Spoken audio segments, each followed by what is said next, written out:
By saying you're selling a roadmap, it doesn't mean that what you have today doesn't solve a burning fire, right? And so you need to be very clear about that.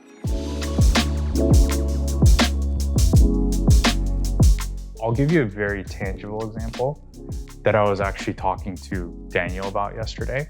And it's around Dropbox versus Box, right? So when I was actually selling Dropbox, Box was the big player.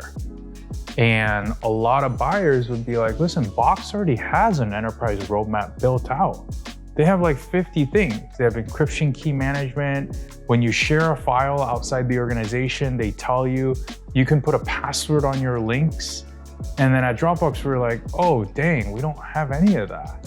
You can like have centralized billing and single sign-on, which are basic enterprise features. But why did Dropbox win in a lot of cases? It's because I pinpointed the pain point for customers that I was talking to be the lack of file syncing reliability for Box. So for MVC, if you're going from like Palo Alto to San Francisco and you're trying to upload a file, let's say this video, for Dropbox, we have what's called Delta Sync. So I'd explain Delta Sync to my buyers. When you're uploading a file on Dropbox and you lose internet connection, let's say we have 50% of the upload, and then you close your laptop and then you're in an Uber, the latter 50% continues when you gain internet connection again. So it's Delta Sync, it only syncs the difference. And so we Dropbox chunks up all these files into tiny bits and then sends them up to the cloud. Now Box, they might have changed it now, but at the time, Box wouldn't do that. They didn't have Delta Sync technology. So if somebody were trying to upload a video file, and let's say it got to 98% upload, and then you lose internet, it starts from zero again. Imagine how painful it is. So it wasn't that Box was losing files, but it felt like to the end user, like, I just don't know where my files are. Or like my files just don't upload on Box, and it's because of this underlying technology, right? So for customers that have the problem of that, there's no other answer but Dropbox. It doesn't matter if our enterprise roadmap wasn't built, and I would tell them, listen, like we are going to have some of the things Box has. We are going down this path of B2B security. We're not gonna have everything Box has, but we will listen to you on like what is absolutely required and we will build it. But Box doesn't have a critical thing that you need today, which is the sync reliability. So I think that maybe helps, like when I talk about that example with founders, it's like you could arguably say Dropbox had one thing, but it was the most critical thing for a company like MBC or other media brands who are shuttling large files. I was just extremely curious. So it started with like my job, I actually treated it almost like user research. I'd be like, okay, there's something going on at MBC because I had the data. I had the data to see, okay, MBC domains, for some reason, like a bunch of people are signing up. So then I would be like, okay, who are these people?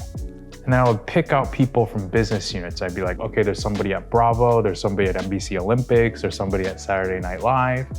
And then I'd be like, hey, do you want to talk to me about Dropbox? Because I own the NBC relationship and I'm curious about what you're using Dropbox for. Time and time again, they would mention, okay, like this is why Dropbox is powerful. So then I would go to engineers and I would say like, hey, what is going on under the hood, right?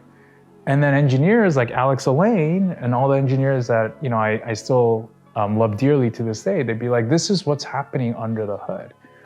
And as I'm listening to that internally, I'm like, wow, this is gold that I should be talking about every time, every chance I get. And so it kind of organically like came up as like a positioning moat, a technical moat. Obviously, like Drew and Arash had thought about this very intentionally, but to message that I think was another thing, because you have to explain it in a way that's like really compelling and then has like a very critical business impact, which if you think about it, if you're like on NBC Olympics and you lose a file, that's really bad, right? Like if you're about to go on air and you don't have something critical, if you're on Saturday Night Live and you're about to like air an episode, you know, or like you're trying to figure out something with the recording and whatnot, you know, you can't have that file just get dropped. So I think that was part of like the learning. And the other thing that helped us, right? Obviously that messaging helped us, but they had felt the pain point, you know? So we could like, if they hadn't used any other file sharing platform, they might not have bought into this whole like Delta Sync thing, but they understood it because they're like, oh, that's why other products aren't good. I never understood it because everybody for Dropbox would say like, it just works. That was like a thing, a tagline. And now a bunch of other startups use that, right? But like, that was the first time I heard it just works. And when you explain why it just works, it kind of like blows people's minds, right? And then all these people are like talking on behalf of you. They're like, oh yeah, I learned from Peter why this is. And that's a key word, educate. You know, you're selling as much as you're educating. I think education in tech sales is key because especially in enterprise sales, one single person doesn't make a decision, right? There's like 7, 8, 10, 15, 20 people, 30 people sometimes that are stakeholders as part of making $1 million, $2 million, $10 million decision. So part of your job as a salesperson is you can't give the pitch to like 100 people at an organization. You're relying on your champion or your sponsor to give that pitch. And so I think a lot of great salespeople are great teachers because they know how to educate their sponsors and champions on how to actually repeat the pitch, right? So I think that's a lot of the trust building I talk about. It's how can you actually condense extremely technical concepts, talk about it in a way that's engaging, and then have your sponsor talk about it in a way that's engaging, right? Like what are the 1 or 2 key things that your champion or sponsor should be saying internally when you're not there? And if they're saying the right things when you're not there, you've won the game. It's like if you're sleeping and then your champions are pitching for you, that's enterprise sales. Enterprise sales isn't how many times can you, don't get me wrong, it's important to build deep relationships with as many people, but there's just as many relationships you're not gonna be a part of directly.